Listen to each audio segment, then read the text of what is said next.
श्रीगुरुभ्यो नमः। हरि ओम। ओम श्री विघ्नेश्वराय नमः। शुक्लांबरधरं विष्णुं शशिवर्णं चतुर्भुजं प्रसन्नवदनं ध्यायेत् सर्वविघ्नोपशान्तये।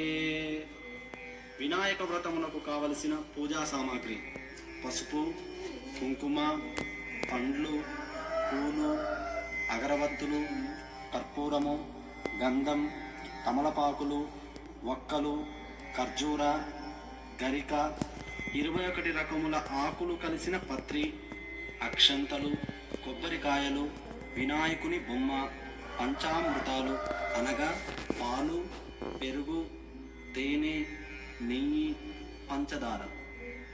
ఇవన్నీ విడివిడిగా కానీ కలిపి కానీ ఉంచుకోవచ్చు. వస్త్రములు ప్రత్తితో తయారు చేసుకోవచ్చును. యజ్ఞోపవీతం ఇది కూడా ప్రత్తితో తయారు చేసుకోవచ్చును. అలంకారములు: పాలవెల్లి, వినాయకునికి చిత్రం అనగా గొడుగు, నైవేద్యములకు రకరకముల పండ్లు, మంచినీటితో ఒక గ్లాసు, ఉద్ధరిణి అనగా స్పూన్. ఇవి వినాయకుని పూజకు కావలసిన సామాగ్రి.